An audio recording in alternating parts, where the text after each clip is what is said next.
যুদ্ধের ময়দান। হানজালা হুজুর এখন কোথায়? বাসর ঘরে। আমাদের ভালোবাসা, নবীদের সাহাবীদের ভালোবাসা এক বাবা, বলুন।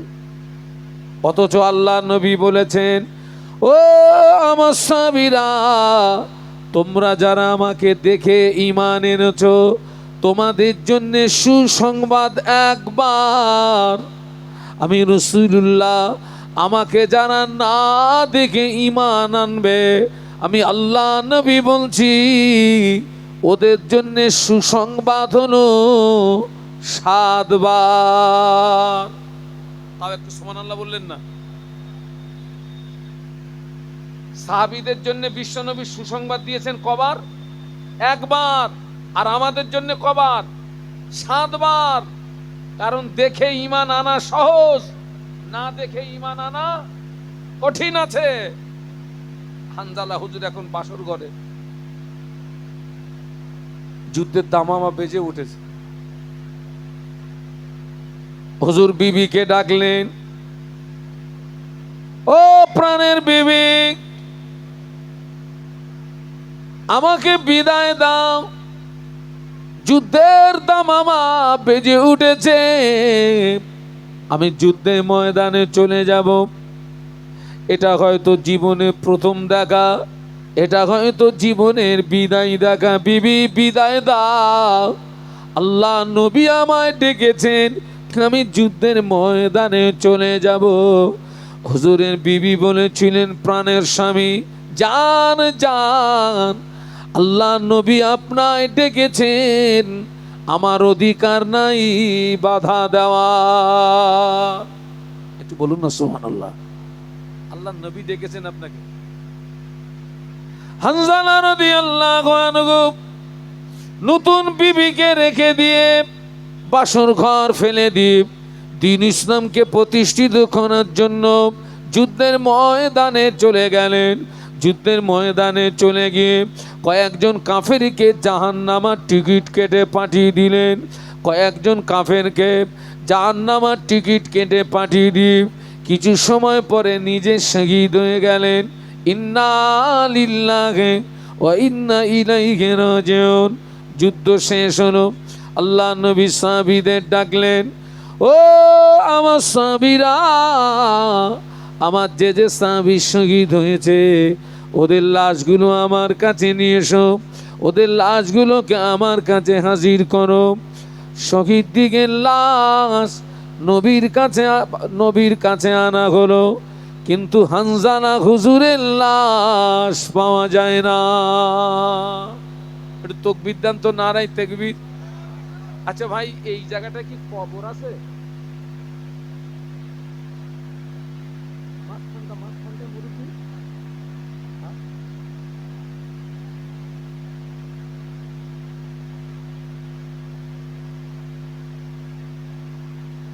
এই বাবা, আমার এই অন্নাদের একটু ঝাঁটি দাও দিন। এই আপনার সব ওঠেন।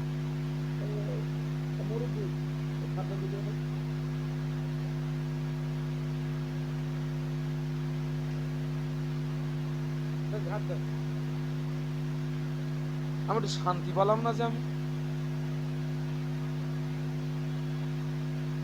ঝাঁটি দেন ওই জায়গাটা একটুখানি দেন, দেন দেন দেন।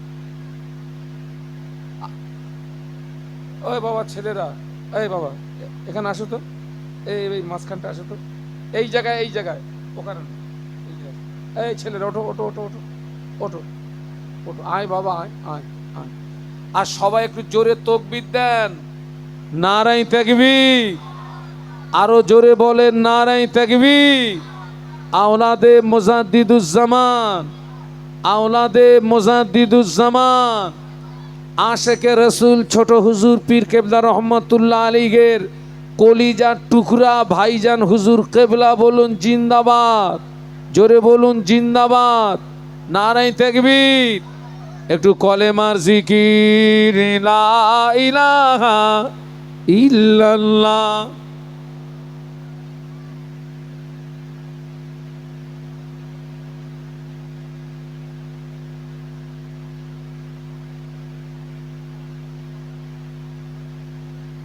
দরুদ শরীফ আল্লাহুম্মা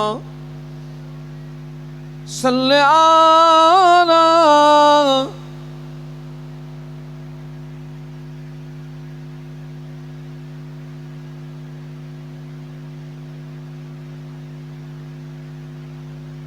সকলে একটু বলুন আল্লাহু আকবার, আর একটু আওয়াজ দেন আলহামদুলিল্লাহ। হানজালা রাদিয়াল্লাহু আনহু যুদ্ধের ময়দানে চলে গেলেন, কয়েকজন কাফেরকে জাহান্নামের টিকিট কিনে পাঠিয়ে দিয়ে হুজুর নিজে শহীদ হয়ে গেলেন। যুদ্ধ যখন শেষ হলো, আল্লাহ নবী সাহাবীদের ডাকলেন, ও আমার সাহাবীরা, আমার যে যে সাহাবী শহীদ হয়েছে ওদের লাশগুলো আমার কাছে নিয়ে এসো। আল্লাহ নবীর সাহাবীরা শহীদ দিগের লাশ আল্লাহ নবীর কাছে আনলেন। হানজালা হুজুরের লাশ পাওয়া যায় না।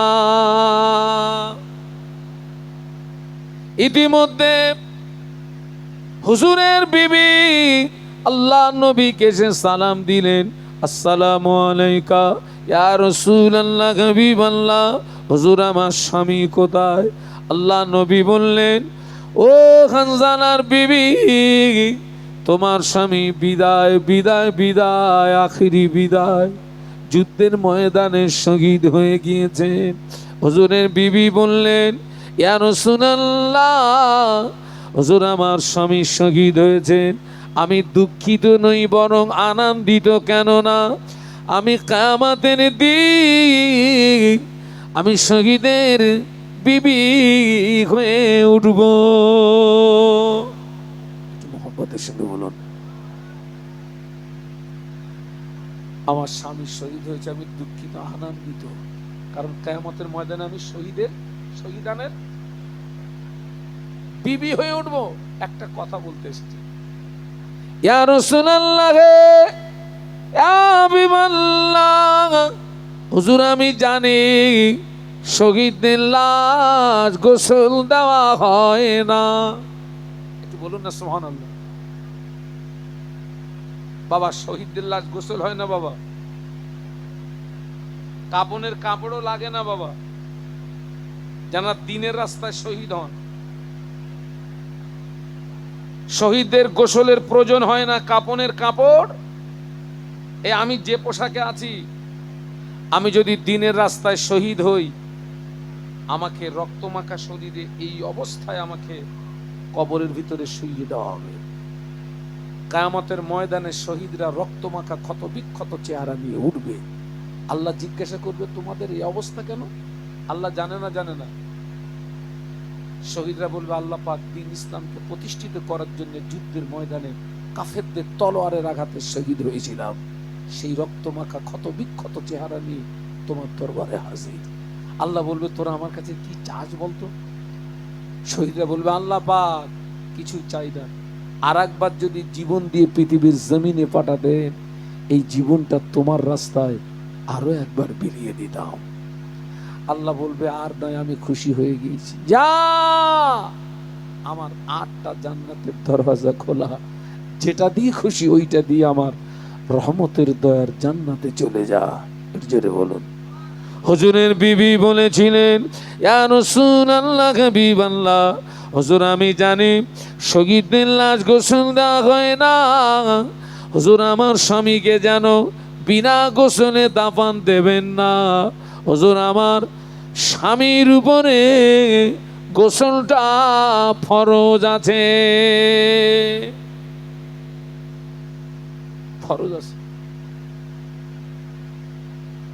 আল্লাহ নবী সাহাবীদের বললেন, ও আমার সাহাবীরা, যুদ্ধের ময়দান তালাশ করো, হানজালার লাশটাকে নিয়ে এসো। সাহাবীরা যুদ্ধের ময়দান তালাশ করে হুজুরের লাশ পাওয়া যায় না। ইতিমধ্যে ফেরেশতা জিবরাইল আমিন আলাইহিস সালাম আল্লাহ নবীকে সালাম দিয়ে বলেছিলেন, ইয়া রাসূলুল্লাহ, হাবিবাল্লাহ, হুজুর হানজালার লাশ এখনই পাওয়া যাবে না।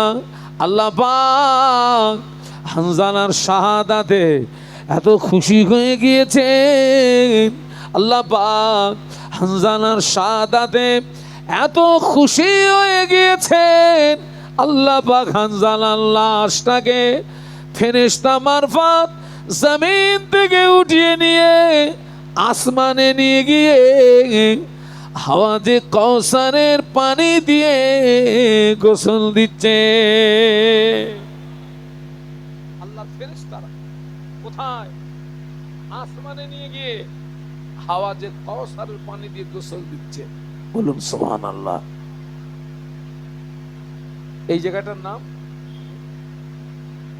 ও আটঘরার জওয়ানেরা, ও আটঘরার যুবকেরা, ও আটঘরার মা বোনেরা, এই জমানায় যদি আমার নবীর একটা হারিয়ে যাওয়া ওই রকম সুন্নাতকে যদি আমল করতে পারেন, আল্লাহ পাক ওই রকম 100 হানজালা শহীদ হওয়া সওয়াব আল্লাহ আমার আপনার নামায় আমলে দান করবে। কথা বুঝতে পারছেন না? পারছেন না? আপনাকে জীবন দিতে হবে না, শহীদ হতে হবে না।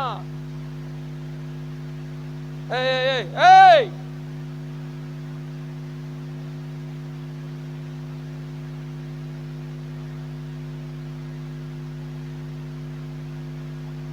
পুরো পরিবেশটাকে নষ্ট করছে না সব। এই তোরা মাহফিল আসতে পারছিস নি? ছাপটাও তো করে ধরে বদমাইশ গুলো কোথাকার সব।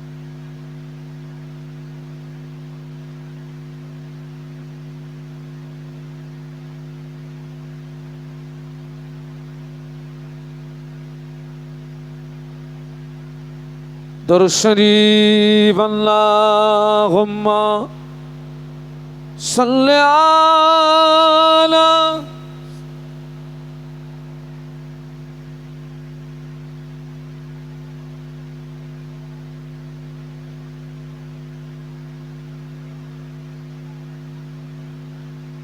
गोलामे मोहम्मद हूँ मैं, क्या डर है मुझको, गोलामे में उनकी गुजारा करूँगा, अजल से पड़ा हूँ मैं कदमों में उनकी, जुदाई न हरगिज़ गवारा करूँगा। अल्लाहुम्मा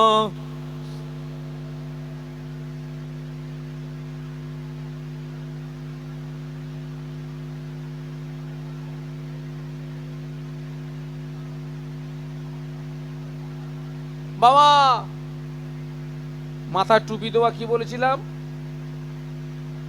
এই যে আমার গায়ে যে জামা আছে এটা কি পোশাক বলে? এটাকে বলে সুন্নতি লেবাস। কি বলে? এই যে মুখে দাড়ি রেখেছি কার জন্যে? বলুন বলুন কার জন্যে? আমি অনেককে বলেছি বাবা সারা জীবন তো আর শুনেছিস বাপ, এবার একটু মুখে দাঁড়ি রাখ, এবার একটু মাথায় টুপিটা তোল। সারা জীবন শুনেছিস, মাথায় টুপিটা লাগা, দাঁড়িটা রাখ, আর পারলে একটু সুন্নতি লেবাসটা পর। নবীর আদর্শ বাস্তবে রূপ দিলে লাভ না লস? বলুন। নবীর সুন্নাত বাস্তবে রূপ দিলে গোনা থেকে বাঁচা যায়, নাজাত যোগ্য জীবন তৈরি করা যায়। একটু জোরে বলুন। আমার একজন বলছে হুজুর আপনি তো আপনার মতো নস করতেছেন, ওই মাথায় টুপি দিয়ে মুখে দাড়ি রেখে অত বড় জামা গায়ে দিয়ে সব জায়গায় যাওয়া যায় না। আমি কেন খোকা তুই কোথায় যাস? বলছে হুজুর আমাকে থানায় যেতে হয়, কোর্টে যেতে হয়, রাইটার্স বিল্ডিং এ যেতে হয়। মাথায় টুপি দিয়ে, মুখে অত বড় দাঁড়ি রেখে, লম্বা জামা গায়ে দিয়ে সব জায়গায় যাওয়া যায় না। এটা তো আমার নবীর সুন্নাত তো নাকি? আচ্ছা ওই যে মাথায় টুপি দিয়ে, লম্বা জামা গায়ে দিয়ে, মুখে দাঁড়ি রেখে সত্যি কি সব জায়গায় যাওয়া যায় না? বলুন বলুন বলুন।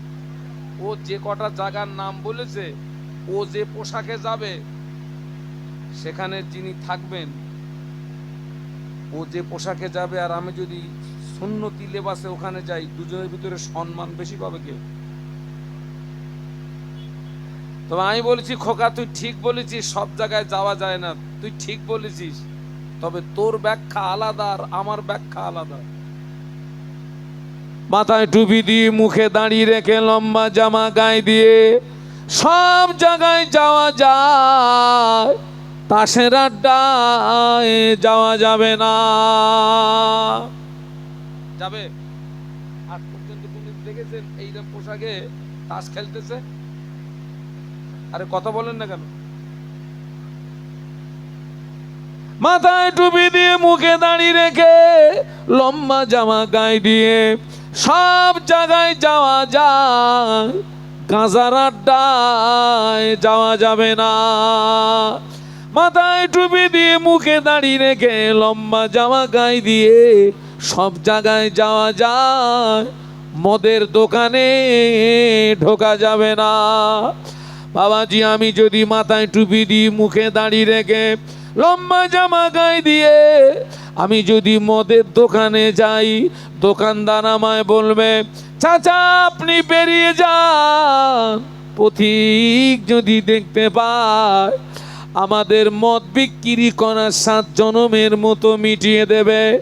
নবীর পোশাক বাদ দিয়ে তুই যদি অন্য পোশাকে যাস, তোরে 1 বোতলের জায়গায় 3 বোতল গেলাবে। ঠিক বলেছি না ভুল বলেছি? ঢাকা মুসলমানদের ভিতরে মাতাল আছে না নেই? হ্যাঁ, দর্জন মাতাল, শালা পাক্কা মাতাল। আমার কিন্তু ভাষা খারাপ। বড় বড় মাতাল, মাথায় টুপি দিয়ে, মুখে দাঁড়ি রেখে, লম্বা জামা গায়ে দিয়ে থানায় যাওয়া যাবে, অফিসে যাওয়া যাবে, কোর্টে যাওয়া যাবে, রাইটার্স বিল্ডিং এ যাওয়া যাবে, বেশ্যাখানায় যাওয়া যাবে না। আমি যদি মাথায় টুপি দিয়ে, মুখে দাঁড়ি রেখে, লম্বা জামা গায়ে দিয়ে আমি যদি বেশ্যাখানায় ঢুকে যাই, বেশ্যারা আমায় বলবে চাচা এখানে এসেছেন কেন, বেরিয়ে যান। পথিক যদি দেখতে পায় বেশ্যাবৃত্তি করা 7 জনমের মতো মিটিয়ে দেবে। নবীর পোশাক বাদ দিয়ে তুই যদি অন্য পোশাকে যাস, ওরা নিয়ে তোরে টানাটানি করবে, তুই আমার কাছে আয়, রেট কম আছে।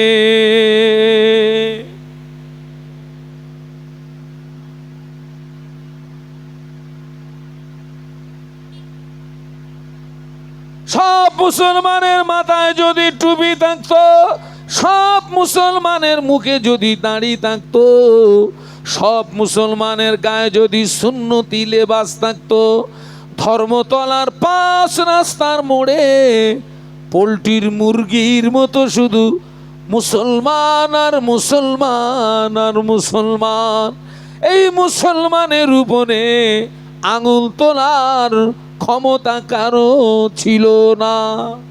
ঠিক বলছি না ভুল বলছি? ও ধর্মতলার 5 রাস্তার মোড়ে সব তো মুসলমান, ও তো চেনা যায় না। আমরা পরিচয় হারিয়েছি।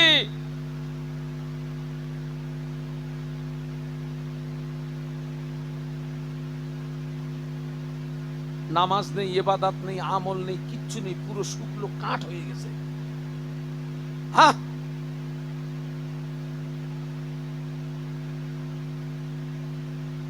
এত মাহফিল হচ্ছে বাবা, আমি 26-27 বছর হজ করছি খোকা।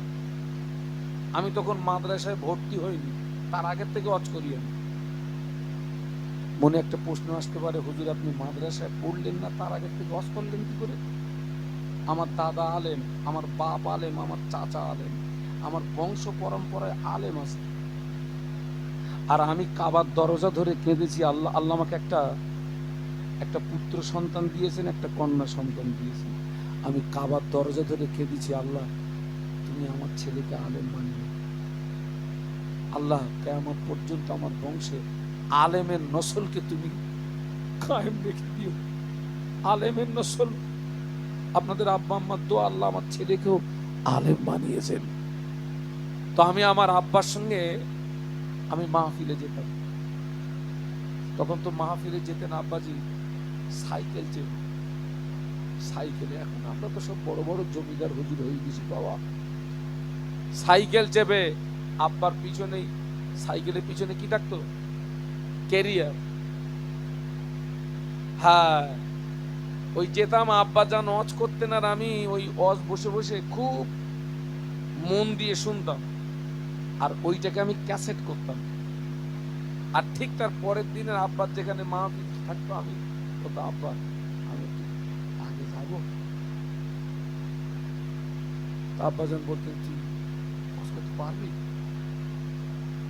আপনি আপনি দোয়া করেন, আল্লাহ চাইলে 2-10 মিনিট চালিয়ে দিতে পারবো। ঠিক আছে যা। ঠিক আব্বাজান গত দিনের যে ওয়াজ করেছিলেন সেই দোকানে গিয়ে একদম হুবহু নকল করে দিতাম। এইভাবে জীবনের সর্বপ্রথম আমি নজরানা পেয়েছিলাম 5 টাকা। কত বলেছি? 5 টাকা। রাত্রে বাড়ি এসছি, বাপ বেটা দুজন। আব্বাজান এসে আম্মাকে ডাকলেন। তখন আমাদের ঘরের দরজা ছিল রেলিং এর দরজা, ওই যে রেলিং, রেলিং চেনেন তো? আরে রেলিং কি বলে, চটার দরজা, চটা চটা, বাঁশের দরজা। আম্মাজি দরজা খুলেছেন, লম্ফ জ্বালিয়েছেন। তখন তো সুইচের ব্যাপার ছিল না বাবা, লম্ফ জ্বালিয়েছেন। ওই 5 টাকা নিয়ে আমি আম্মাকে, আম্মা আজকের এই মাহফিল থেকে আমাকে 5 টাকা নজরে দিয়েছে মা। আমার খুব খুব মনে পড়ে, রেলিং এর ভিতর থেকে আমি মায়ের চোখের দিকে নজর পড়ে গেল। আমি দেখছিলাম মায়ের 2 চোখ ভরা পানি।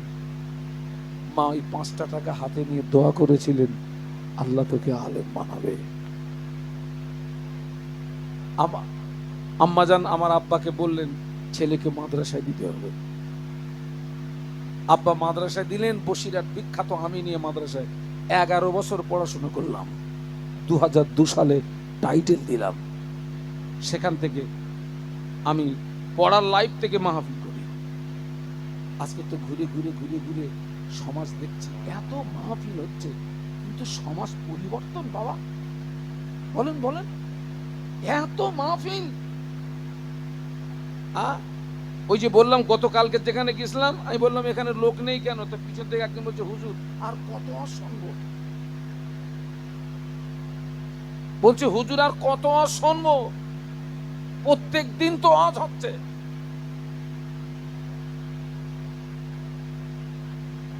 সারা জীবন শুনেছে, আজ অনেক মুসলমান আছে সারা জীবন শোনার পরেও দাঁড়িয়ে দাঁড়িয়ে পেশাব করে, পেশাব করে পানি নেয় না।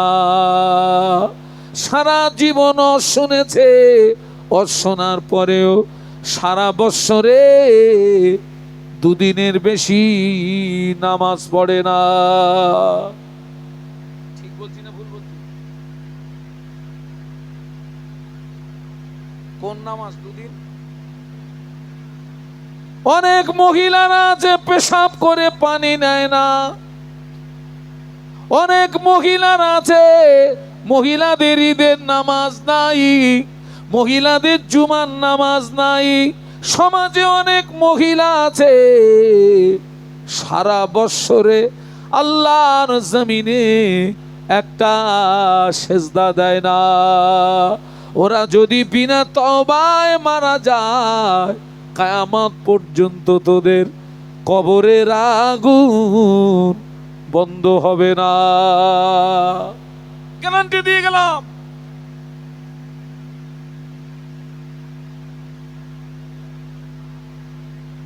প্রত্যেকটা নবী ছিলেন বেগুনা মাসুম। একটু সুবহানাল্লাহ বলবেন। আপনাদের রাগটা হচ্ছে না তো?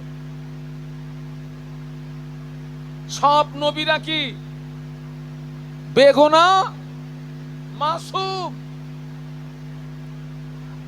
আমাদের নবীও কি বেগুন? আমাদের নবীর আগে পরের কোনো গুনাহ ছিল না। একটু সুবহানাল্লাহ বলুন। আপনারা শুনেছেন না আলেমদের জবান থেকে, আল্লাহর নবী এত নামাজ পড়তেন, কাদাম মোবারক দুটো ফুলে ফেটে কি গড়াতো? রসানি গড়াতো। আচ্ছা, কোন নামাজে পা ফুলে ফেটে রস বেরোলো? নফল নামাজ। নফল নামাজ। কি দরকার ছিল অত নামাজ পড়ার নবী?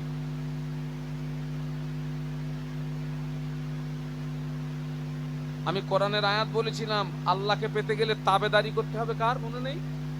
নবী হচ্ছে তাবেদারি হচ্ছে। আমার নবীর পা ফুলে পেটে রস বেরোচ্ছে, আর তুমি নবীর উম্মত সারা বছরে কদিন? দুদিন।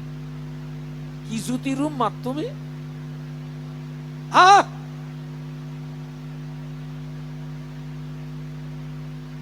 আল্লাহ নবী সাহাবীকে সাহাবীরা নবীকে জিজ্ঞাসা করেছিলেন, ইয়া রাসূলুল্লাহ, হাবিবাল্লাহ, আল্লাহ তো আপনাকে বেগুনা মাসুম করে পাঠিয়েছেন, হুজুর আপনি এত নামাজ কেন পড়েন? আপনার কাদাম মোবারক দুটি ফুলে ফেটে রসানি গড়িয়ে যায়, হুজুর আপনি এত নামাজ কেন পড়েন? আল্লাহ নবী জবাব দিয়েছিলেন, ও আমার সাহাবীরা, যে আল্লাহ আমাকে নবী বানালেন, যে আল্লাহ আমাকে রসুল বানালেন, যে আল্লাহ আমাকে এত ইজ্জতের হকদার করলেন, আমি কি ওই আল্লাহ পাকের ইবাদতের ভিতর দিয়ে কিয়ামতের ময়দানে কি তার শুকরগুজার বান্দাদের দলভুক্ত হয়ে কি উঠব না? ও আমার সাহাবীরা, তোমরাও সকলে আল্লাহ পাকের ইবাদতে মশগুল হয়ে যাও। একটু বলুন না সুবহানাল্লাহ। হ্যাঁ, সুস্থ থাকতে ইবাদত করো, টাকা থাকতে না দান করো। সুস্থ থাকতে কি করো? আমি সেই জন্য বলি, পারলে মাঝে মাঝে হসপিটালে যাবেন। আমি কিন্তু মাঝে মাঝে হসপিটালে যাই। মাঝে মাঝে হসপিটালে যাবেন, মেডিসিন ওয়ার্ডে যাবেন, মেয়েদের ওয়ার্ডে যাবেন না, পুরুষদের ওয়ার্ডে যাবেন। এক এক ব্যক্তি এক এক রোগে আক্রান্ত, আর এক এক রোগের কষ্ট এক এক রকম। ঠিক বলছি না ভুল বলছি? ওরা এখন ওই হসপিটালের বেডে শুয়ে পড়ে চোখের দুই কিনারা দিয়ে পানি গড়াচ্ছে, হাহুতাশ করতেছে, আল্লাহ সুস্থ হলে কি করব? এতদিন কোথায় ছিল? এতদিন হুঁশ ফিরেনি, এখন চিত হয়ে পড়ে এখন তুমি ইবাদত করবা? এতদিন কোথায় ছিলি? তোকে তো সুস্থ রেখেছিলাম, তুই সুস্থ জীবনটা আমারে দিয়েছিস।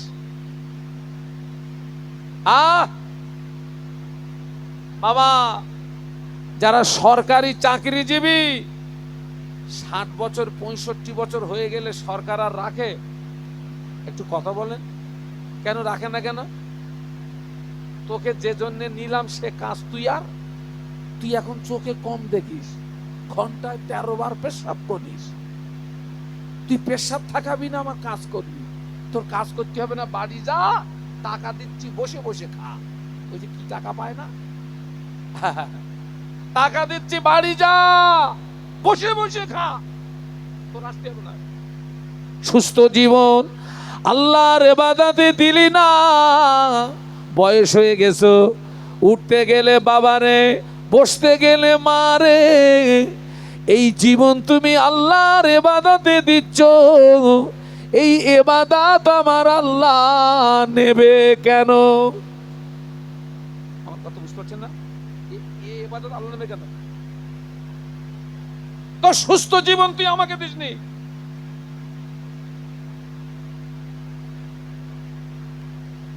এই যে আজকের মাহফিল হচ্ছে, এই যে আপনারা বসে ওয়াজ শুনছেন, এটা হচ্ছে নফল ইবাদত। কি ইবাদত? নফল। আর ওই এশার নামাজ মসজিদের জামাতে হয়েছে তো, ওটা কি ইবাদত? কজন লোক এশার নামাজ পড়েছে বলেন, কথা বলেন। 12-13 জনা হবে।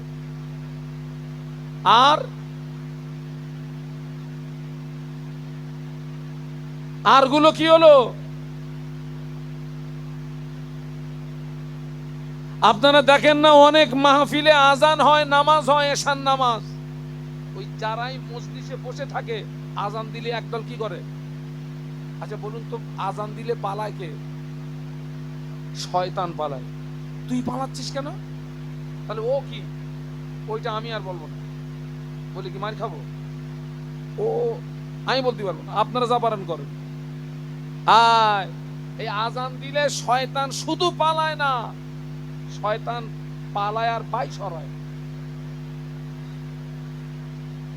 শয়তান বাই সরায় এই জন্য, ওর বাইয়ের এত বিকট আওয়াজ, ওই আওয়াজে যেন আজানের আওয়াজটা ওর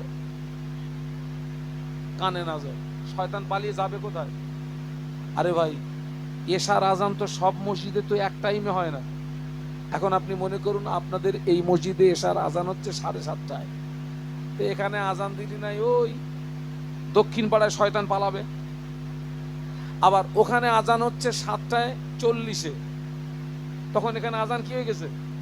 বন্ধ হয়ে গেছে। ওদিকে দিলি এদিকে আসবে শয়তান। কিন্তু মাগরিবের রক্তে কি হয়? সব তো একই সঙ্গে, শয়তান যাবে কোথায়? আরে কত বুঝতে পারছেন না? তখন তো শয়তানের যাবার কোনো, ও তখন বাই সরায়, এত জোরে আওয়াজ হয় ওর বাইয়ের, ওই আজানের আওয়াজ তখন ওর কানে যায় না। মানে আজানের আওয়াজ শয়তান সহ্য করতে পারে না, পালায়।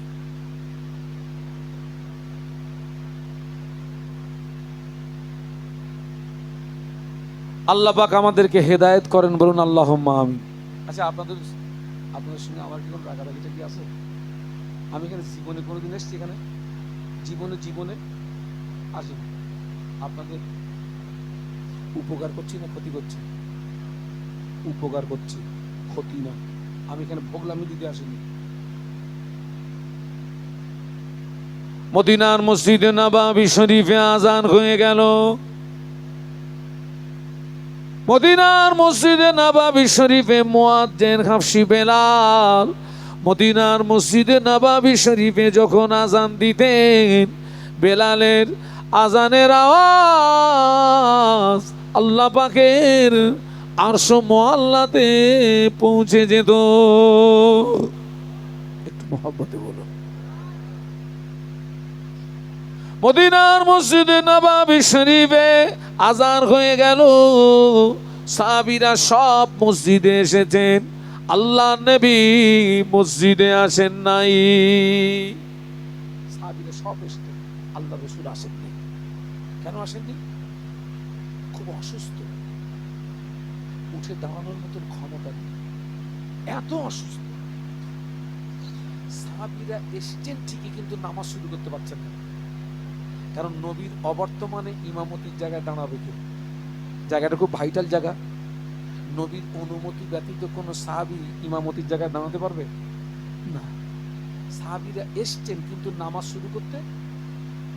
বেলাল রাদিয়াল্লাহু আনহু আল্লাহ নবীর হুজরা শরীফে চলে গেলেন।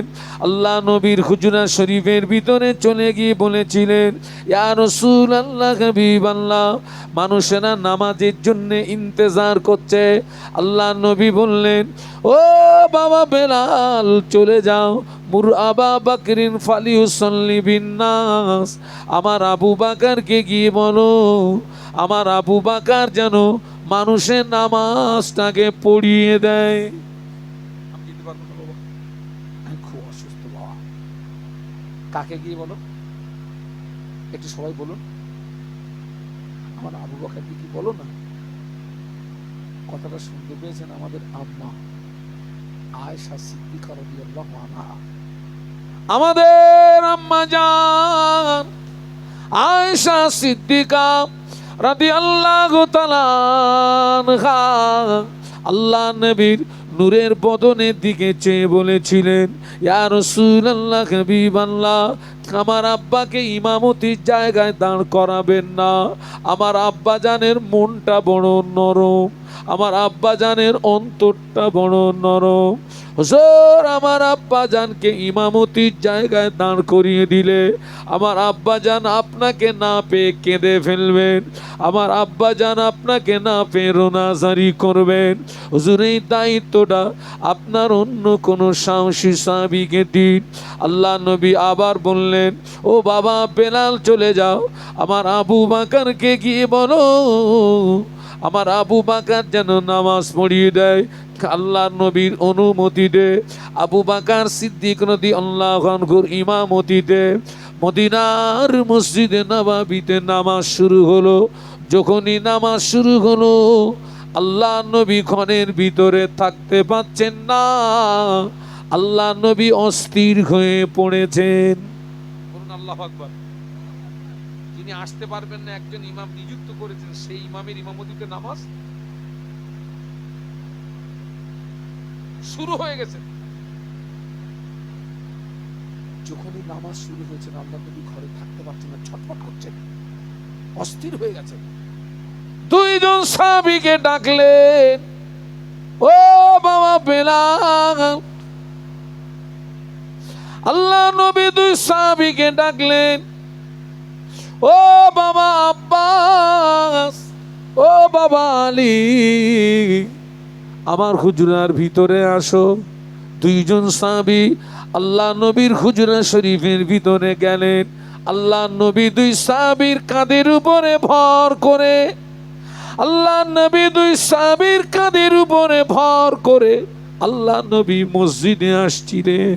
আল্লাহ নবী এত দুর্বল, সাহাবীদের কাঁধের উপরে ভর করার পরেও আল্লাহ নবীর কাদাম মোবারক দুটি জমিনে খেসড়িয়ে যাচ্ছিল। আল্লাহ নবীর কাদাম মোবারক দুটি জমিনে নিগড়িয়ে যাচ্ছিল।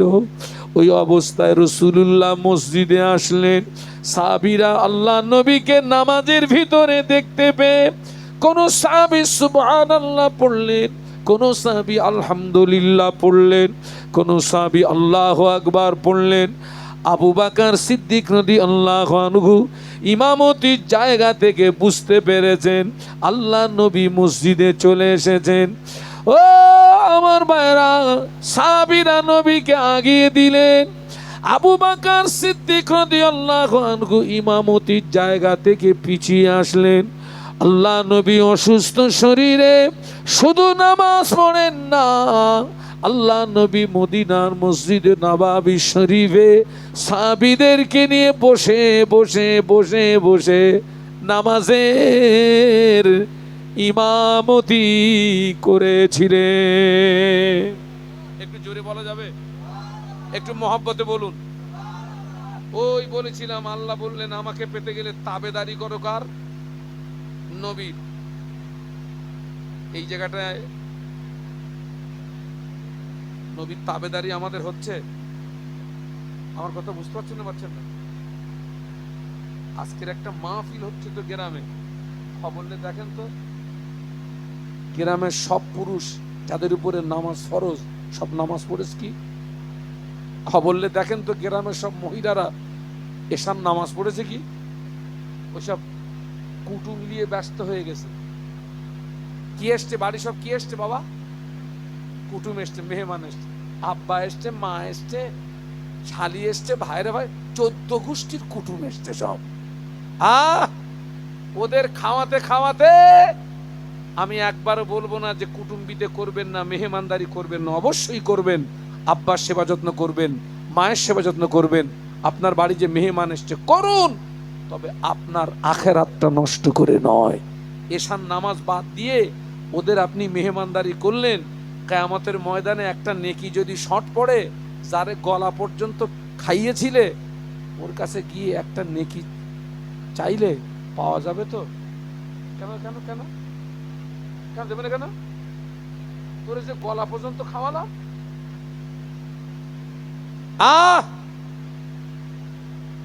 লাভ হচ্ছে না লস হচ্ছে? কি হচ্ছে বাবা? হারিয়ে গেছে 1 টাকা, 3 টাকা দিয়ে মোমবাতি কিনেছে। হারিয়ে গেছে কত? মোমবাতির দাম 3 টাকা দিয়ে মোমবাতি কিনে খুঁজতেছে 1 টাকা। ইয়ে বেরেললে ঘুমুস কি করে?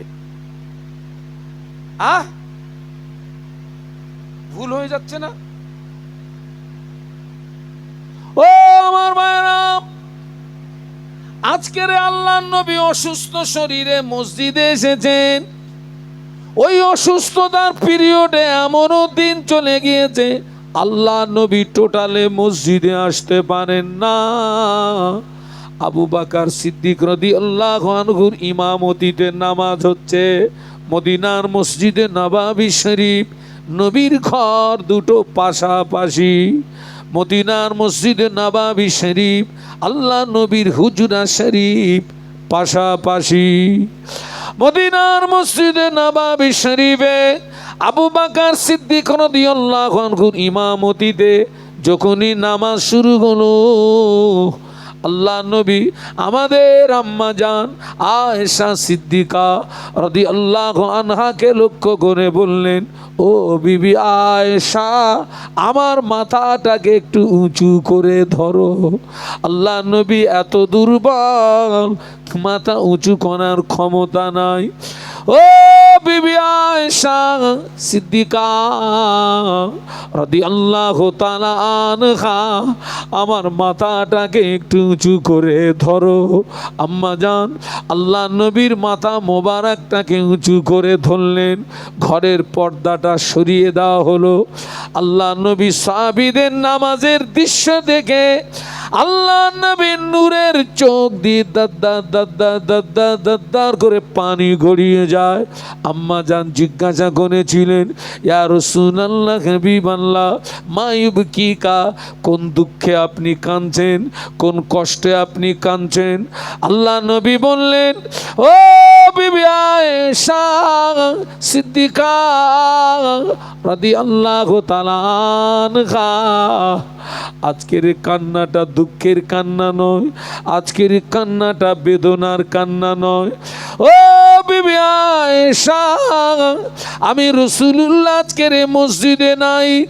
আমার সাহাবীরা যেভাবে নামাজ আদায় করছে আয়েশা, এই নামাজকে প্রতিষ্ঠিত করতে গিয়ে তায়েফের মাটিতে আমাকে রক্ত দিতে হয়েছিল।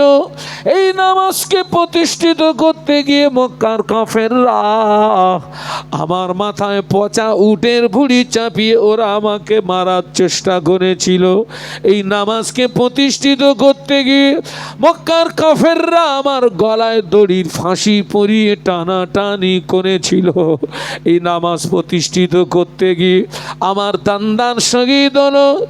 ও বিবি আয়েশা, আমি রাসূলুল্লাহ আজকের মসজিদে নাই। আমার সাহাবীরা যেভাবে জামাতে নামাজ আদায় করছে, ভবিষ্যতের একটা ছবি আমার সামনে ফুটে উঠল, ভবিষ্যতের একটা চিত্র আমার সামনে ফুটে উঠল। আমি রাসূলুল্লাহ একদিন পৃথিবীর জমিনে থাকবো না, আমার উম্মতেরা এইভাবে নামাজ আদায় করবে। ওই আনন্দেই আমার চোখের পানি গড়িয়ে যায়। ও বিবি আয়েশা সিদ্দিকা, আজকের কান্নাটা আমার দুঃখের কান্না নয়, আজকের কান্নাটা আমার বেদনার কান্না নয়, আজকের কান্নাটা হলো আমার আনন্দেরই কান্না।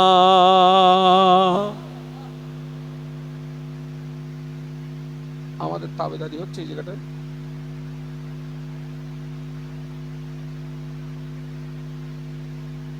বাবা, আমি আপনাদের শত্রু না, আমি আপনাদের বন্ধু। এই আটঘরা নারী পুরুষ প্রত্যেককে বলে যাচ্ছি, দুনিয়াটা হচ্ছে ক্ষণস্থায়ী, আখেরাত বলুন বলুন, দুনিয়াটা হচ্ছে একটি ওয়েটিং রুম। কি রুম এটা? এখানে আমরা কিছুক্ষণের জন্য ইন্তজার করছি, কিছুক্ষণের জন্য। আপনারা দেখবেন আমাদের ঘরের আনাচে কানাচে দেখবেন এই রকম সাইজের ছেলেরা মেয়েরা খেলা করে। জানি না প্র্যাকটিক্যালে কোনোদিন দেখেছেন কিনা, ছোট ছোট ছেলেরা মেয়েরা খেলা করে, রাস্তার ধুলি বালু নিয়ে ভাত রান্না করে, গাছের লতা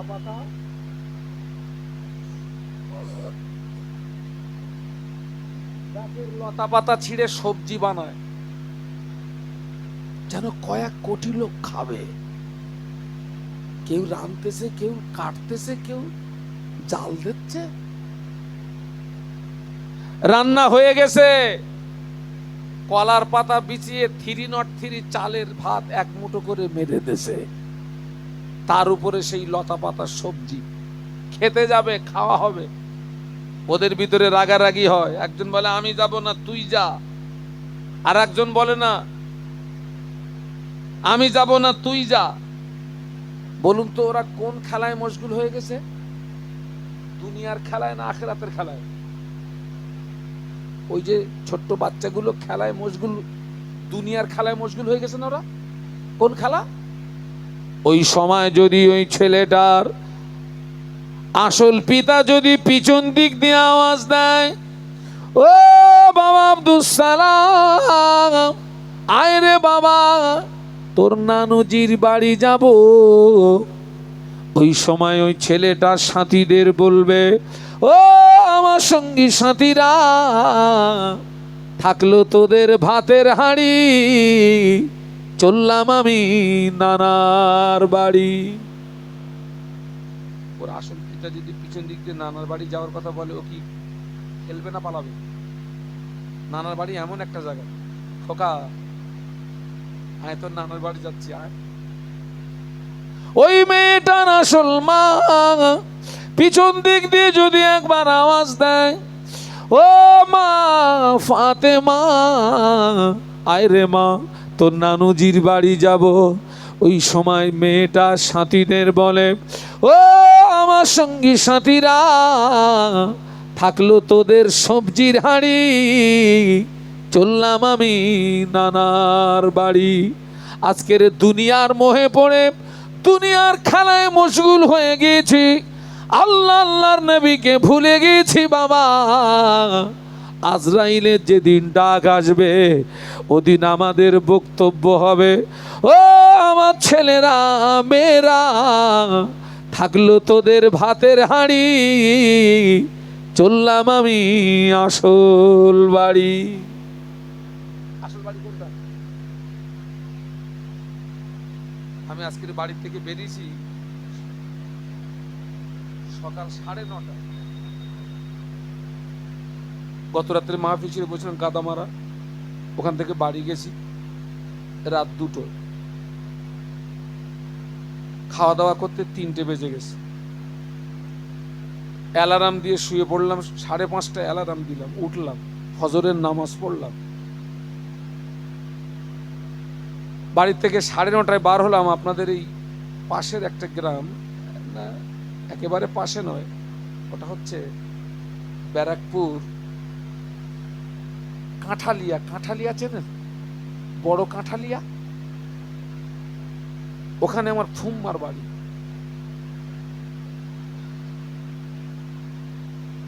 আমার ফুম্মার বাড়ি, আমার ফুফাতো ভাইয়ের স্ত্রী গতকালকেরে আসর বাদ হঠাৎ ইন্তেকাল করলেন।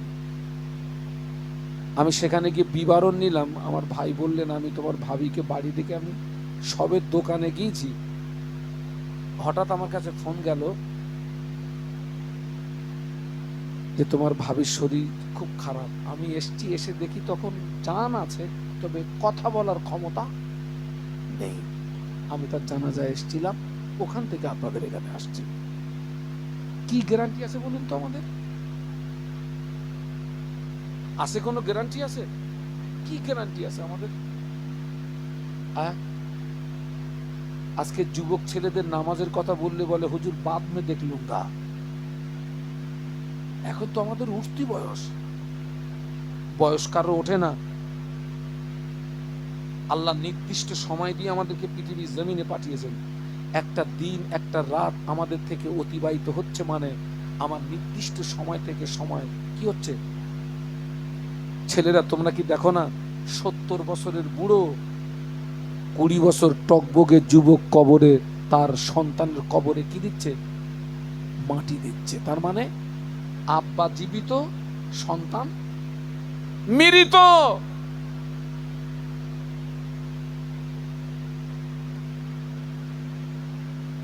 বাপ বেঁচে আছে, 70 বছরের পিতা, টকবগে যুবক ছেলের ইন্তেকাল হয়ে গেছে, মায়ের পেট থেকে আসার একটা সিরিয়াল আছে, কবরে যাওয়ার কোনো বলুন বলুন আছে?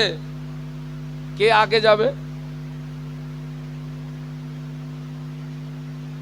আজকের এই মাহফিলটা আমাদের জীবনের শেষ মাহফিল হতে পারে না, পারে না। এটা আমার জীবনের শেষ ওয়াজ হতে পারে না, পারে না। আমরা এখান থেকে পরিবর্তন হয়ে বাড়ি যাই, আমরা এখান থেকে সংশোধন হয়ে বাড়ি যাই। ওই মাদ্রাসায় আমার বসার জায়গা ছিল, উজু করলাম, আমি কেবলমাত্র এসার 4 রাকাত ফরজ নামাজ পড়ার সময় পেয়েছিলাম। 4 রাকাত ফরজ পড়ে চলে এসেছি, বাদ বাকি নামাজ আল্লাহ হায়াতে রাখলে আমার সময় মতন পড়বো। তো ওখানে দেখছি তাবারুকের হাঁড়ি, সব কাতার দেওয়া তাবারুকের হাঁড়ি। আলহামদুলিল্লাহ, আলহামদুলিল্লাহ। আজকের উচিত ছিল গ্রামবাসীদের, আজকের আমাদের গ্রামে একটা মাহফিল হচ্ছে, অন্তত সাময়িকভাবে সাংসারিক কাজ একটু কম করে সকাল সকাল একটু মাহফিলে যাই। কারণ হতে পারে আপনি আরো একটা জিনিস ভাবুন না, যে গ্রামে মাহফিল হয় ওই গ্রামের সব মানুষ কি মাহফিলে আসতে পারে? কত মানুষ কঠিন কঠিন রোগে আক্রান্ত হয়ে ওই হসপিটালে, নার্সিংহোমে, বাড়িতে সব শুয়ে শুয়ে কাঁদতেছে। হ্যাঁ, আমাদেরকে সুস্থ রেখেছেন কে? সবল রেখেছেন কে? আহারে, এই জায়গাটা পরিবর্তন হওয়ার জায়গা। আপনার সব ফুরফুরা শরীফ জানতো 21, 22, 23 ফাল্গুনী সালে সব আমার মোজাদ্দেদুল জামান ছিলেন 52 জেলার পীর। 52 জেলা থেকে ওই ইসালে সবে মানুষ আসতেন।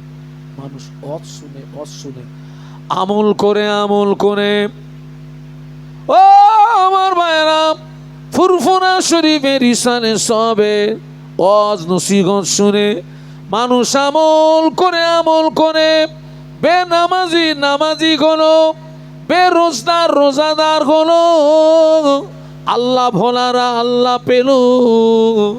ওই ইসালে সব থেকে ওয়াজ শুনে আমল করে অনেকে সাধারণ মানুষ থেকে আল্লাহর ওলি হয়ে গেল।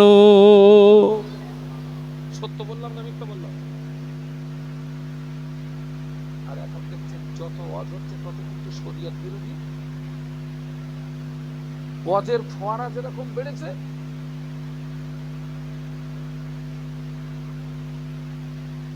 আল্লাহ আমাদেরকে হেদায়েত দান করুন, আল্লাহুম্মা আমিন। আমি জানি না আপনাদের এলাকার হাল হকিকত কি। আর একদল মানুষ নামাজ পড়ে ঠিকই, একদল আছে নামাজ পড়ে না, আর একদল আছে নামাজ পড়ে। তবে যারা নামাজ পড়ে ওদের ভিতরে আবার দুটো দল। একটা দল আছে নামাজ পড়ে, গোপনে লটারি টিকিট কাটে, নামাজ পড়ে গোপনে লটারির টিকিট কাটে, নামাজ পড়ে বিবি সমিতি করে, বন্ধন করে, গ্রুপ লোন করে। ও আমার মায়েরা, নামাজ পড়ে গোপনে ছেলের বিয়েতে পণের টাকা নেয়, নামাজ পড়ে গোপনে শুধু খায়। ও আমার ভাইরা, ওই নামাজ কতটা আল্লাহ পাকের দরবারে পৌঁছাবে, বাড়ি গিয়ে একটু নিজের বিবেককে জিজ্ঞাসা করবে। এরকম ক্যাটাগরি আছে না? এইরাম বড় দাঁড়িয়ে টিকিট বিক্রি করতেছে, ও মনে করতে লোকে আমরা কি ভালো বলতেছে। হ্যাঁ, এত বড় দাঁড়ি, মনে হচ্ছে তোর যদি ফাঁকায় পাতাম তো তোর আমি কুড়ুল দিয়ে কুমুতম তোর টিকিট বিক্রি করা সাত তোর জনের মতন মিটিয়ে দিতাম। ওর জন্যে ও হচ্ছে ইসলামের কলঙ্ক। ঠিক বলছি না ভুল বলছি? ও মুসলমানের কি কলঙ্ক। মাথায় টুপি দিয়ে মুখে দাঁড়িয়ে রেখে তুমি টিকিট বিক্রি করতেছ, শয়তান কোথাকার।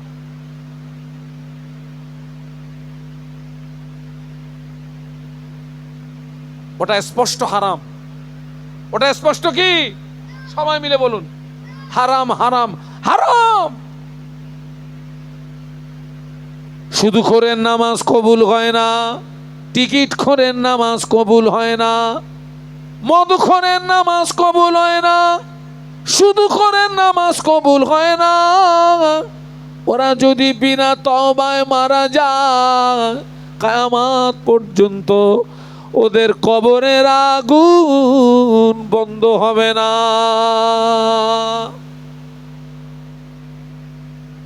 আল্লাহ আমাদেরকে হেদায়েত দেন, বলুন আল্লাহুম্মা আমিন। কি সর্বনাশ করছি ভাই,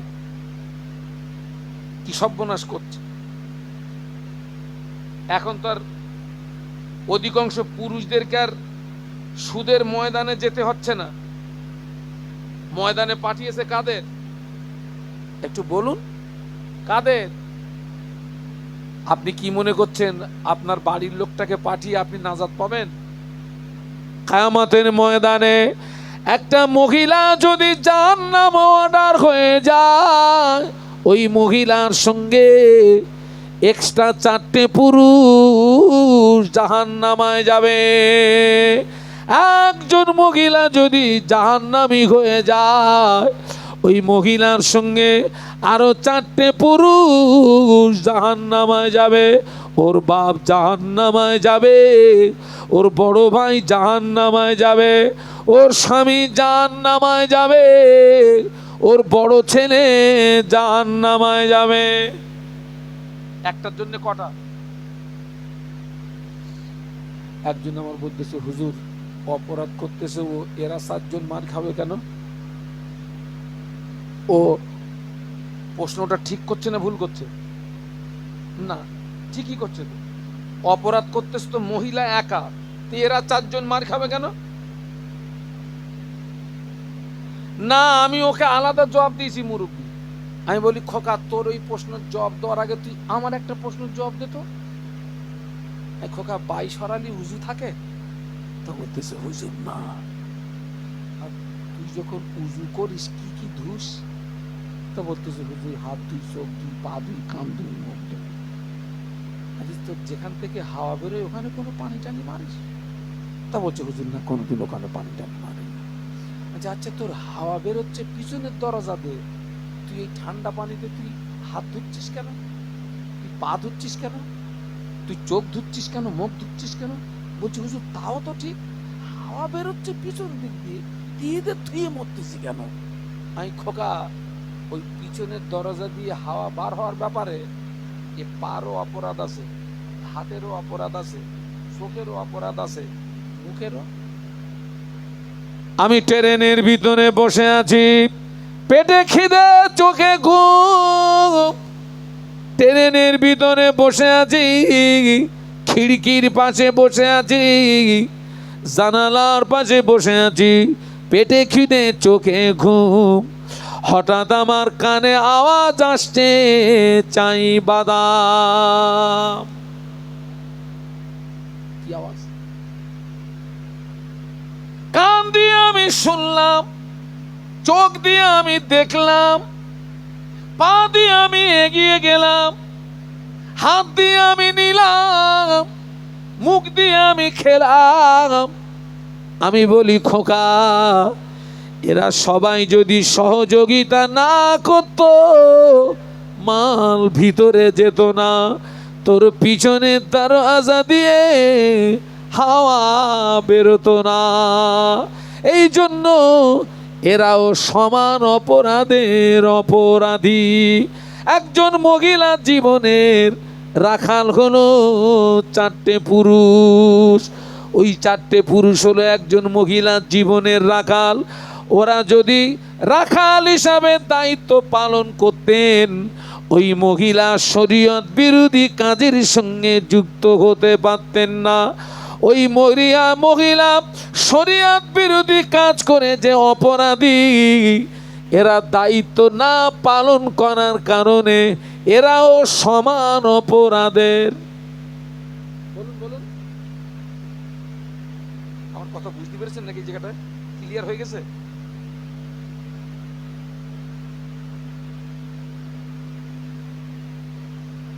হ্যাঁ, ও আমার ভাইরা শুনে রেখে দেন, এখন 4টে জায়গা মেয়েদের দখলে চলে গিয়েছে।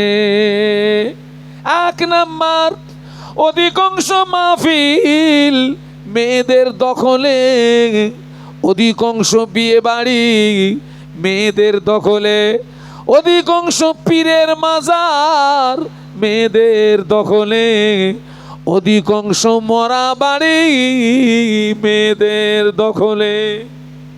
ঠিক বলছি না ভুল বলেছি? কটা বলেছি? তোকে আমি ঠিক বলবো না কেন? 27 বছর বাস করছিস বাপ, আমি কি ভুল বলবো?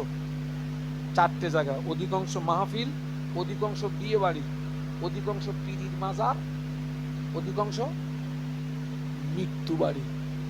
বলেন তো এখন অধিকাংশ মরা বাড়ি পুরুষ বেশি না নারী বেশি? আচ্ছা, ওরা কি জানাজা পড়ে? তা কি কামাই ধর দিয়েছে ওরা? হ্যাঁ, খেতে এইছো? আমি অনেক জায়গায় বলেছি সব মরা বাড়ি যাওয়া যাবে না। নবী সাহাবীরা কবর থেকে কাঁদতেন, মৃত্যু ব্যক্তির বাড়ি হাসি আসে না। মরা মানুষকে দেখলে কবরের কথা মনে পড়ে, হাসনের কথা মনে পড়ে, মিজানের কথা মনে পড়ে, সিরাতের কথা মনে পড়ে।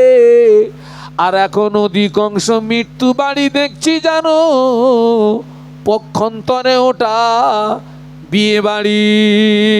বিয়ে বাড়িতে যেরকম আনন্দ হয়, অধিকাংশ মৃত্যু বাড়িও এরকম আনন্দ হয়। ওই জন্য আমি বলেছি সব মরা বাড়ি যাওয়া যাবে না। যেখানে ডিস্টার্ব দেখবেন সরাসরি জানাজার ময়দানে যাবেন, জানাজার ময়দানে গিয়ে জানাজা নামাজ পড়বেন, জানাজা নামাজ পড়ে বাগান দিয়ে বাড়ি যাবেন, মরা বাড়ি যাবেন না।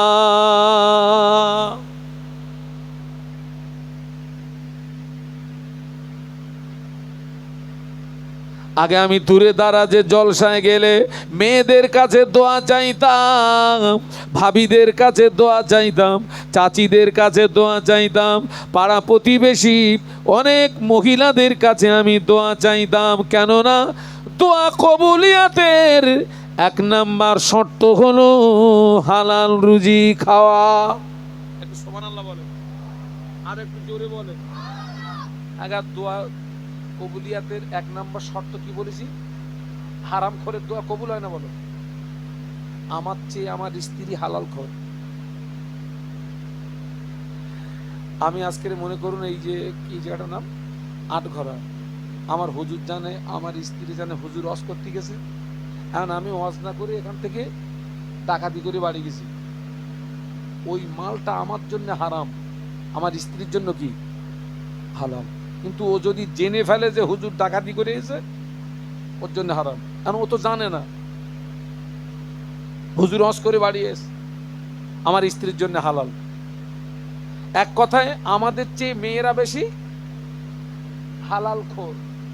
ওই জন্য আমি এই যে আমি মাহফিল গেলাম আপনার রাজস্থানে, অনেক দূরে, ভয় লাগে, নতুন জায়গা। তো আমি মায়েদের কাছে দোয়া চাইতাম, আমার জন্য দোয়া করবেন, আল্লাহ যেন আমার ইজ্জতটা বাঁচায়। আজকে একটু অনেক দূরে যাচ্ছি, আল্লাহ মাহফিলে নিয়ে গেলেন আহমেদাবাদ।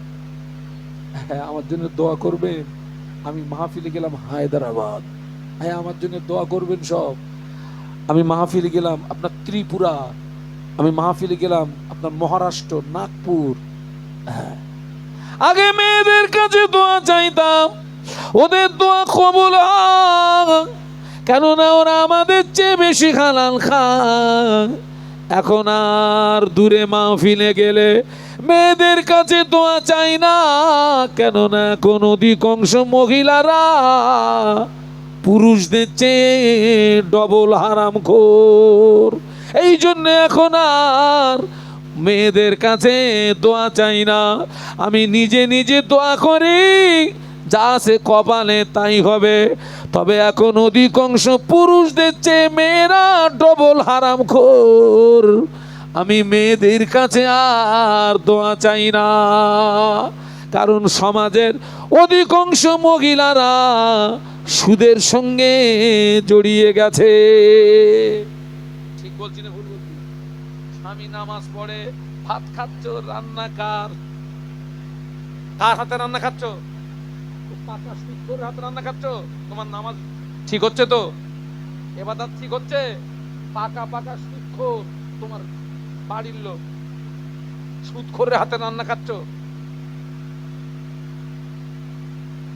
আগে আল্লাহর ওলি হতো, এখন আর ওলি জন্ম হচ্ছে না। হবে কি করে? অধিকাংশ মায়ের পেট খারাপ হয়ে গেছে। পেট খারাপ মানে ডায়রিয়া না, ও খারাপ, আলাদা খারাপ। বাস্তব বলছি না অবাস্তব বলছি? হ্যাঁ, দরুদ শরীফ আল্লাহুম্মা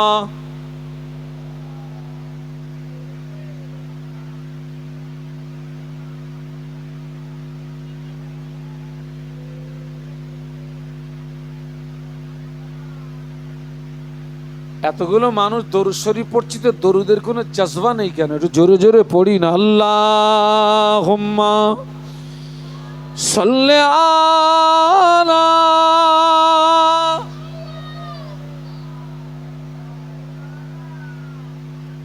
ওয়ালা আলি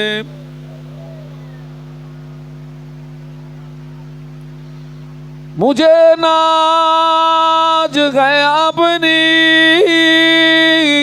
खुशकिस्मती पर, मेरे हाथ में है दामने मुस्तफा की,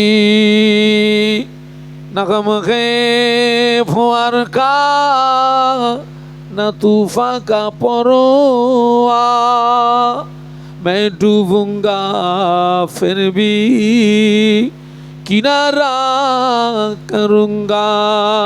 अल्लाहुम्मा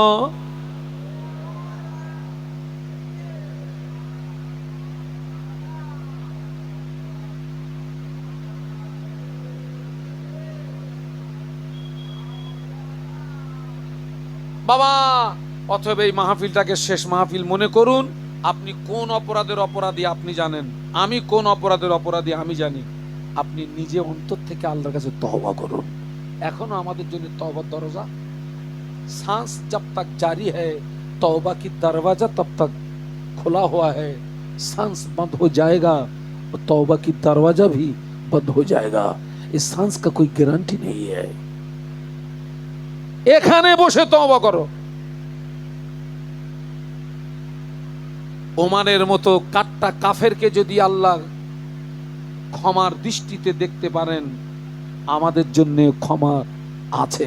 সুবহানাল্লাহ বলুন। বান্দার গোনা যদি হয় আসমান পর্যন্ত, আল্লাহ পাকের ক্ষমা আরশে আজিম পর্যন্ত। একটু বলুন সুবহানাল্লাহ। সেই আল্লাহ আজও আছে না নেই? যারা এখনো নামাজ থেকে দূরে, ইবাদত থেকে দূরে, আমল থেকে দূরে, তওবা করুন, ফিরে আসুন, কাঁদুন, আল্লাহ মাফ করে দেবে। মায়েদেরকে বলছি, মায়েরা সমিতি থেকে নাম বাদ দেন, গ্রুপ লোন থেকে নাম বাদ দিয়ে দেন। আপনি যে সুদের টাকাগুলো এনে সবাইকে দিচ্ছেন, আযাবের ভাগ সব নেবে তো? কথা বলে না। আলহামদুলিল্লাহ, আমি বিদায় নেব। ছোট্ট একটা কথা বলি। আমার কাছে একটা কিতাব আছে, মুজাদ্দিদে জামানের প্রধানতম খলিফা আল্লামা রুহুল আমিন রহমাতুল্লাহ আলাইহি হুজুর লিখিত নামাজ শিক্ষা। আপনি কি করে ফরজ গোসল করবেন, উজু করবেন, নামাজ পড়বেন, সব পাবেন বাংলায় লেখা। ওর প্রিন্ট আছে 70 টাকা, আমি ওটা 50 টাকা করে বিক্রি করি। পারলে আপনারা নেবেন, আমার সাথী ভাইরা যাচ্ছে। আলহামদুলিল্লাহ, আমি আমি এ পর্যন্ত সমাপ্ত করতে চাচ্ছি। আমাদের আজকের মাহফিলের যিনি মূল আকর্ষণ হুজুর কেবলা, তিনি আপনাদের মাঝে আমাদের মাঝে আসছেন, তিনি আসছেন। জি, আমি প্রত্যেককে অনুরোধ করছি আপনারা একটু পড়ুন। এখনো অনেকে ফরজ গোসলের নিয়ম জানে না, উজু কি করে করতে হয় জানে না। মায়েদের অনেক গোপন মাসলা মাসাইল আছে, গোপন মাসলা মাসাইল অনেক মায়েরা জানে। তকবীর দেন, নারায়ে তাকবীর, জোরে বলুন নারায়ে তাকবীর। আওলাদে মুজাদ্দিদুজ্জামান, আওলাদে মুজাদ্দিদুজ্জামান, আমার দাদা পীরের আওলাদ বলুন জিন্দাবাদ।